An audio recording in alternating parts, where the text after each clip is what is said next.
हमारे साथ बहुत ही एक्सक्लूसिव पैनल ऑफ गेस्ट मौजूद हैं।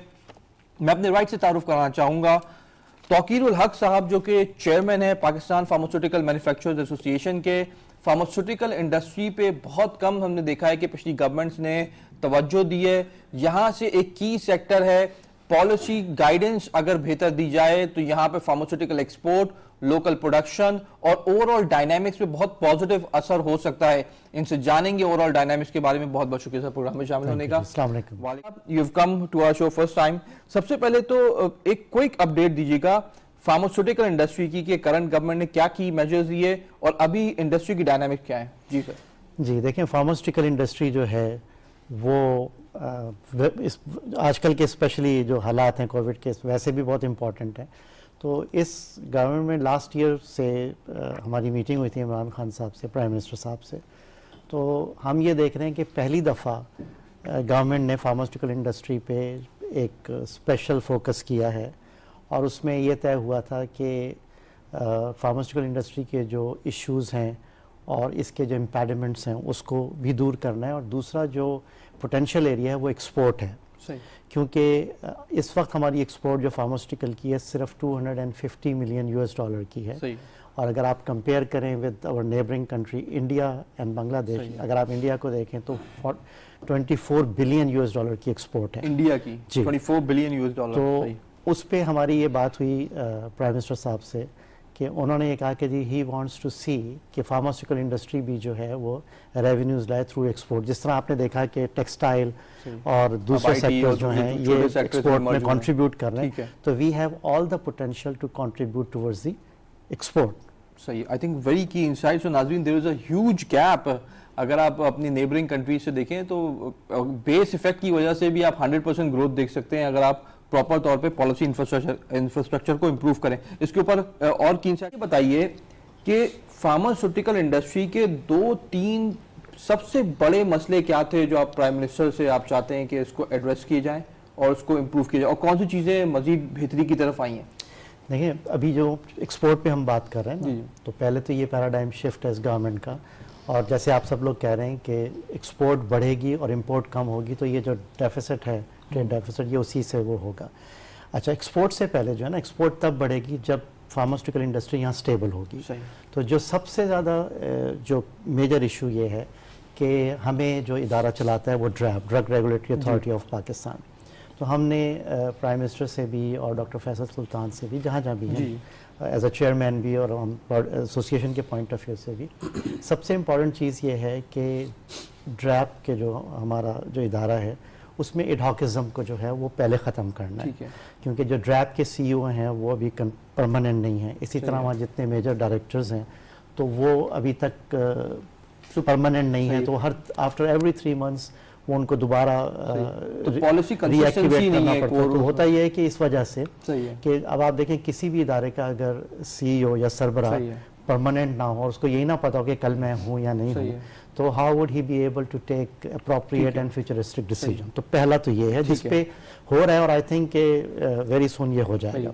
दूसरी चीज़ ये है कि एक्सपोर्ट बाद में आती है, पहले ये होता है कि लोकली हम सबसे इम्पॉर्टेंट चीज़ ये है कि lifeline of pharmaceutical industry is bringing new molecules, new treatments.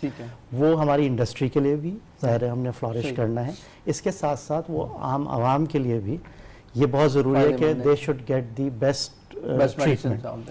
उसके लिए ये है कि हमें रजिस्ट्रेशन जल्दी मिले, और फिर ये होता है कि जब रजिस्ट्रेशन मिल जाती है तो प्राइस फिक्सेशन जो है वो जैसे ड्रग प्राइसिंग बोर्ड है, वो पूरा बोर्ड प्राइस को एक सर्टन फार्मूला है जो कोई हम दवाइयाँ खुद नहीं बढ़ा सकते। We are the only one of the few institution जहाँ पे प्राइस जो है वो रेगुलेटेड है।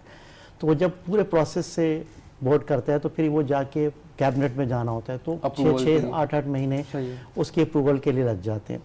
तो जब आपको नई प्रोडक्ट्स मिलेंगी वक्त पे, ठीक है, आपकी स्पीड आएगी और आप यहाँ लोकली स्टेबल होंगे, तो जब आपको ये दवाइयाँ यहाँ मिलेंगी तो फिर आप एक्सपोर्ट की तरफ जाएंगे। अच्छा, फिर एक एक्सपोर्ट की तरफ मैं आता हूँ कि जैसे मैंने आपसे कहा कि ह्यूज पोटेंशियल है। इन तमाम इम्पेडिमेंट्स के बावजूद लास्ट ईयर से 27% की ग्रोथ आई है एक्सपोर्ट में, फार्मास्यूटिकल में। अच्छा, अब जो अच्छी चीज़ है वो मैं बता देता हूँ कि जब से ये प्राइम मिनिस्टर ने ये कहा कि जी हमने एक्सपोर्ट बढ़ानी है, और आप सही कह रहे हैं कि एक्सपोर्ट के ऊपर बहुत ज़्यादा फोकस है।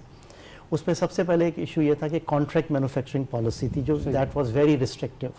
वो I would be thankful to doctor Faisal Sultan और ड्रैप के सीईओ और सारी जो डायरेक्टर्स हैं उनके जो रेलेवेंट टीम थी कि हमने उनके साथ डिस्कशन करके मेरिट पे एक कॉन्ट्रैक्ट मैन्युफैक्चरिंग पॉलिसी फाइनलाइज हुई है। वो मेरे ख्याल में नेक्स्ट ट्यूसडे या उससे अगले ट्यूसडे में वो अप्रूव हो जाएगी। दूसरी चीज़ जो है ना एक्सपोर्ट बढ़ाने के लिए एक इशू जो सबसे बड़ा ये होता है कि हम दवाइयों पे टैक्स नहीं, सेल्स टैक्स या वो नहीं लेते। सही है।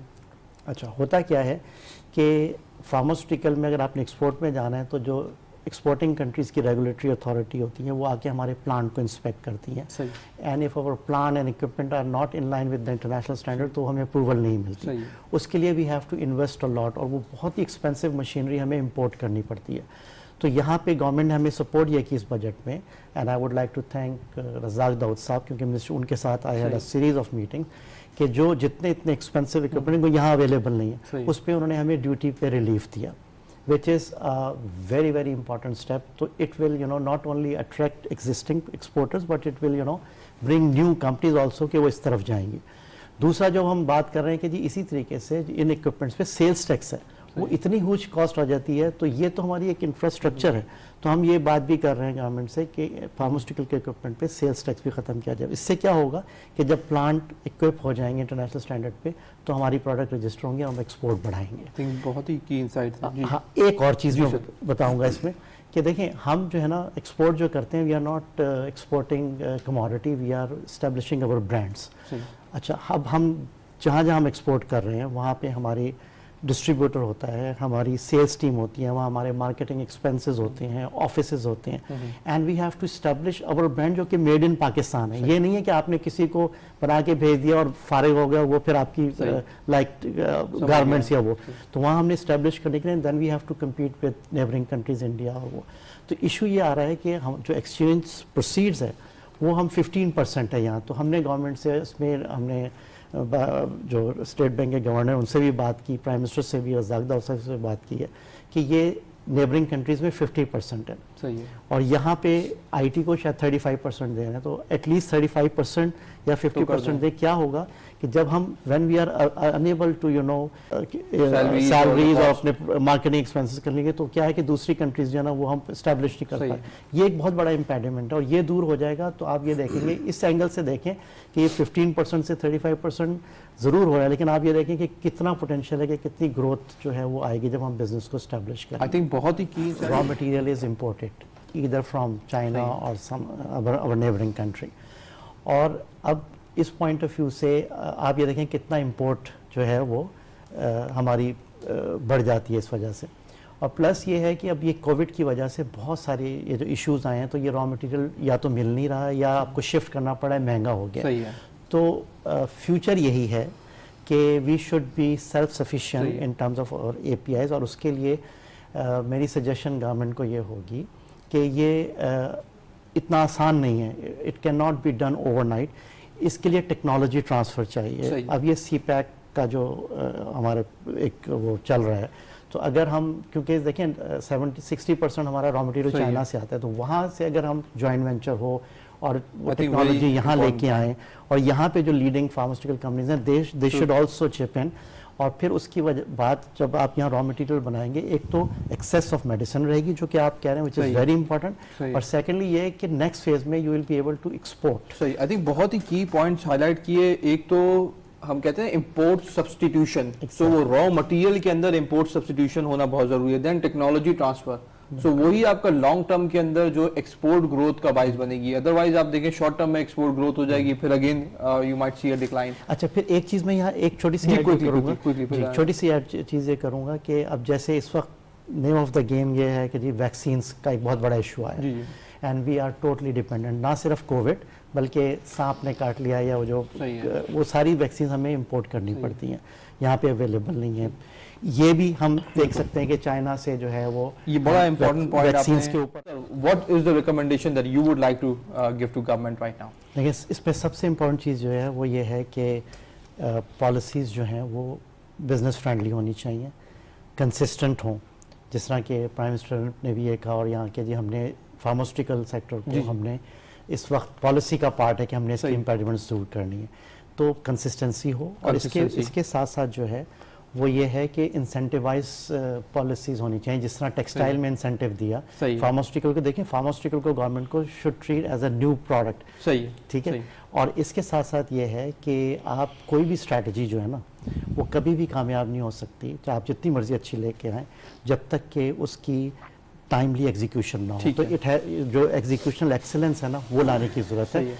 अगर फार्मास्यूटिकल इंडस्ट्री के पॉइंट ऑफ व्यू से मैं कह रहा हूँ, गवर्नमेंट हमारे साथ है, ड्राइव भी हमारे साथ हो, स्पीड ले आएँ, मिलके काम करें, तो आप यकीन करें कि जैसे अल्लामा इकबाल ने कहा ना, ज़रा नम हो तो ये मट्टी सही है। बड़ी जरखेज़ है साकी। बिल्कुल। तो हम इंशाल्लाह एक्सपोर्ट को भी कहीं से कहीं लेके जा सकते हैं, लेकिन इसमें स्पीड और टाइमिंग इज़ वेरी सही है। पॉलिसी गाइडेंस क्लियर होनी चाहिए, प्राइसिंग डिसीजंस फास्ट होने चाहिए, रॉ मटेरियल इंपोर्ट से आप इंपोर्ट सब्स्टिट्यूशन पे जाएं, लोकली प्लांट्स डेवलप करें, सो दैट लॉन्ग टर्म में आप कॉस्ट साइड पे जब कंपैरेटिव एडवांटेज बिल्ड करेंगे तभी आप फार्मास्यूटिकल प्रोडक्ट्स को एक्सपोर्ट करेंगे।